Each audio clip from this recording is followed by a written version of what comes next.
Hi, this is Revathi. Welcome to అందమైన కథల పొదరిలు. నా వీడియోస్కి లైక్స్, కామెంట్స్ ఇస్తున్న ప్రతి ఒక్కరికి నా హృదయపూర్వక ధన్యవాదాలు. స్టోరీస్ నచ్చినట్టయితే దయచేసి లైక్స్ ఇవ్వండి, కామెంట్స్ షేర్ చేయండి. ఇక కథలోకి వెళ్దాము. తొలి ముద్దు ఎపిసోడ్ నెంబర్ 19 వినిపించబోతున్నాను. అంతేకాదు దీక్ష, మరో గుడ్ న్యూస్ ఏంటో తెలుసా?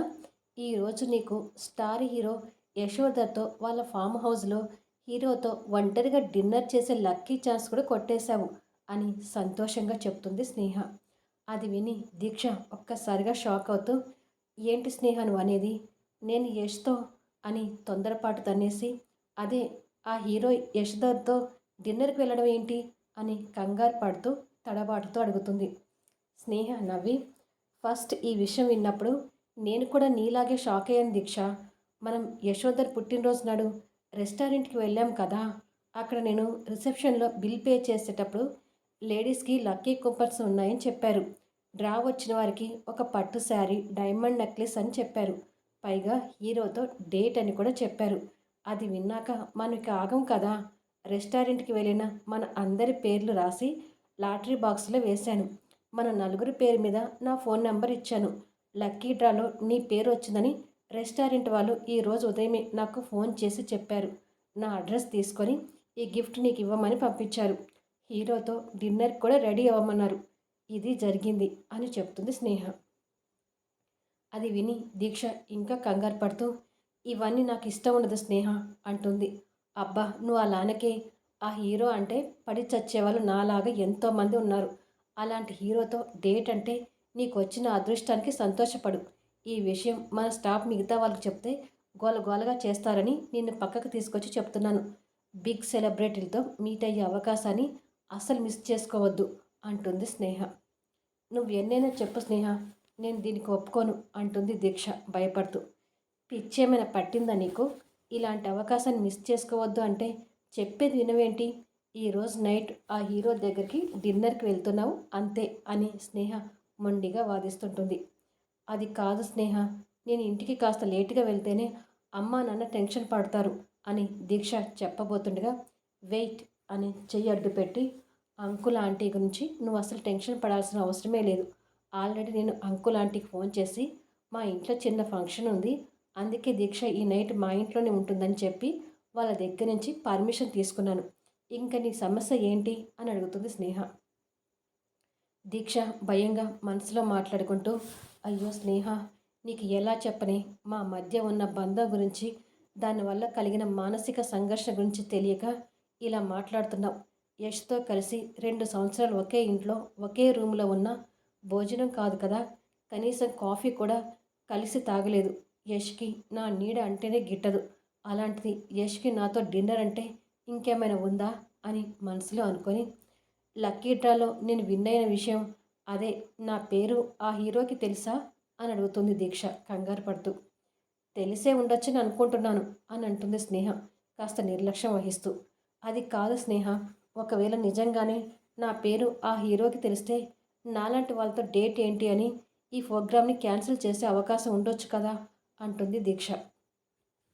అలా అవ్వటానికి ఛాన్సే లేదు.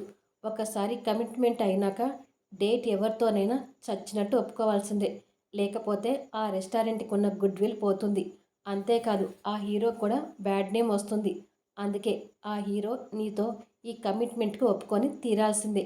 అందుకే నువ్వు కూడా వెళ్ళటానికి సిద్ధంగా ఉండు అని స్నేహ మాట్లాడుతూ ఉండగానే రెస్టారెంట్ నుంచి ఫోన్ కాల్ వస్తుంటుంది.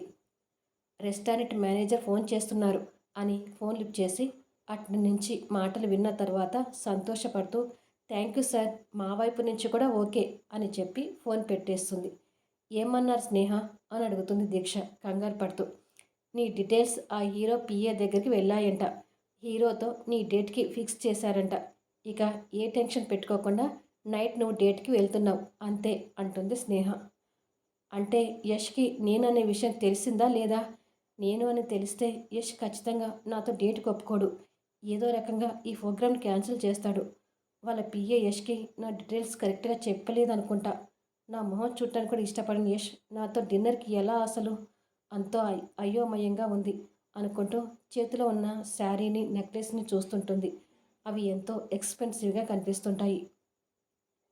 స్నేహ నవ్వుతూ, శారీ నెక్లెస్ చాలా బాగున్నాయి కదా! నైట్ వీటిని ధరించి నువ్వు ఆ హీరో దగ్గరికి వెళ్తున్నావు అంటుంది. నాకిదంతా చూస్తుంటే టెన్షన్‌గా ఉంది స్నేహ. ప్లీజ్ నేను వెళ్ళలేను అని అంటుంది దీనంగా మొహం పెడుతూ. డేట్ అంటే నువ్వు ఏదో ఊహించుకొని భయపడుతున్నావట్టుంది. జస్ట్ అతనితో మాట్లాడుతూ డిన్నర్ చేసి వస్తావు. లేదు నీకు ఇంకా ఆ హీరోతో టైమ్ స్పెండ్ చేయాలి అనిపిస్తే ఈ నైట్ అంతా కూడా అతనితో మాట్లాడుతూ టైమ్ స్పెండ్ చేయొచ్చు. జస్ట్ మాటలతోనే, అంతకంటే ఎక్కువ ఏమీ ఉండదు. భయపడకు అని చెప్తుంది స్నేహ. కానీ దీక్ష మొహంలో మాత్రం క్షణం క్షణం భయం పెరుగుతుంటుంది. స్నేహ దీక్ష చేతిలో ఉన్న శారీ నెక్లెస్ తీసుకొని ఒక కవర్లో పెట్టి పక్కకు పెట్టి, సాయంత్రం ఆఫీస్ అయిపోయాక మా ఇంటికి వెళ్ళేటప్పుడు ఆ కవర్ తీసుకుని వెళ్దాం. సరే ఇప్పుడైతే వెళ్ళి ఆఫీస్ వర్క్ చూసుకుందాంరా అని చెప్పి వెళ్తూ, ఇంకొక విషయం చెప్పనా, సాయంత్రం మీరు కలవబోయే ఫామ్ హౌస్లో క్యాండిల్ లైట్ ఈవెంట్ ఆర్గనైజేషన్ ఏర్పాట్లు కూడా మన కంపెనీనే అరేంజ్ చేసింది. దీని కమిషన్ నాకే వస్తుందిలే. ఎందుకంటే రెస్టారెంట్ మేనేజర్తో మాట్లాడి ఈ కాంటాక్ట్ మన కంపెనీకి నేనే తెప్పించాను. చూసావా, పెద్దవాళ్ళతో పరిచయాలు ఏర్పడితే మనకు కూడా ఎంత బెనిఫిట్స్ ఉంటాయో. నువ్వు కూడా ఆ హీరోతో మాట్లాడి వారికి ఏదైనా సినిమా ఫంక్షన్స్ కానీ లేదా ఫ్యామిలీ ఫంక్షన్స్ కానీ ఏమైనా ఉంటే ఈవెంట్ ఆర్గనైజర్ కాంటాక్ట్స్ మన కంపెనీకి వచ్చేలా చూడు.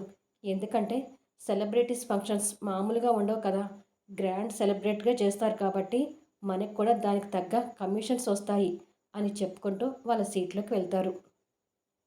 దీక్ష సిస్టమ్ ముందు కూర్చుందన్న మాటే కానీ తన ధ్యాసంతా యష్తో డిన్నర్ డేట్ గురించి ఆలోచిస్తూ భయపడుతుంటుంది. సాయంత్రానికి స్నేహ దీక్షని వాళ్ళ ఇంటికి తీసుకువెళ్తుంది. స్నేహ దీక్షని డ్రెస్సింగ్ టేబుల్ ముందు కూర్చోబెట్టి గిఫ్ట్గా వచ్చిన శారీలో రెడీ చేస్తూ, చూడు, అక్కడ ఎలాంటి టెన్షన్స్ పెట్టుకోకు. ఆ హీరోతో ఫ్రీగా మాట్లాడు. నువ్వు ముద్దపప్పులా ఏమీ మాట్లాడకుండా కూర్చొని ఆ హీరోకి బోరు కొట్టించకు. అతని సినిమాలు అన్నీ చూసావు కదా, ఎంత రొమాంటిక్గా ఉంటాడో తెలుసు కదా.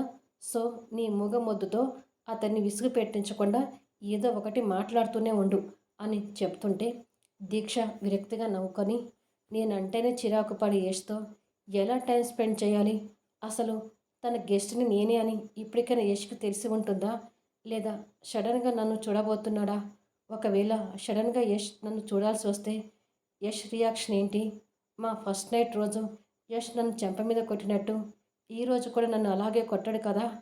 ఉదయం నుంచి ఎంత ఆలోచించినా ఈ ప్రోగ్రాం నుండి తప్పించుకోవడానికి ఛాన్స్ దొరకలేదు. ఇక దొరకదని కూడా అర్థమైంది. చచ్చినట్టు యష్ దగ్గరికి వెళ్ళాలి. నిజానికి ఇవాళ మా పెళ్లి రోజు కాబట్టి యష్ని చూడాలని నాకు కూడా అనిపిస్తుంది. నేను యష్ని చూడాలనుకున్నాను కానీ యష్ నన్ను చూడాలనుకోలేదు. నేను యష్ ఎదుటిన పడితే యష్కి నాతో ఉండిపోయిన చేదు జ్ఞాపకాలు గుర్తొస్తుంటాయి. నేను వెళ్ళి యష్ని ఇంకాస్త బాధ పెట్టడం తప్ప దీనివల్ల ఒరిగేది ఇంకేమీ లేదు అని బాధగా తన ఆలోచనలో తను ఉండగా, స్నేహ సువాసన వెదజల్లే మల్లెమాలలు తెచ్చి దీక్ష జడలో పెడుతూ, ఈ శారీలో ఎంత అందంగా కనిపిస్తున్నావో తెలుసా అంటుంది. ఆ మాటలతో దీక్ష తన ఆలోచనకు బ్రేక్ ఇచ్చి ఎదురుగా ఉన్న అద్దంలో చూసుకుంటుంది. తన ఆలోచనలో తను ఉండగానే స్నేహ తనని అందంగా అలంకరించడం చూసి ఆశ్చర్యపోతుంటుంది. చివరిగా స్నేహ ఆ నెక్లెస్ దీక్ష మెడలో పెడుతూ, డైమండ్ నెక్లెస్ అంటే దీని విలువ లక్షల్లో ఉంటుంది. ఏమైనా నువ్వు లక్కీ గర్ల్వి. ఈ క్షణాన నిన్ను చూస్తే నాకే అసూయ కలుగుతుంది అని చెప్పి ఆ నెక్లెస్ దీక్ష మెడలు పెట్టి తనని చూస్తూ, నా దిష్టే తగిలేలాగా ఉంది. ఆ యశోధర్ అందంగా ఉంటాడు కాబట్టి అతనికి తగ్గట్టుగా నిన్ను కూడా రెడీ చేశాను అంటుంది. దీక్ష విరక్తిగా నవ్వి, ఆ హీరో అందం ముందు నాదెంత స్నేహ అని అంటుంది నిరాశగా.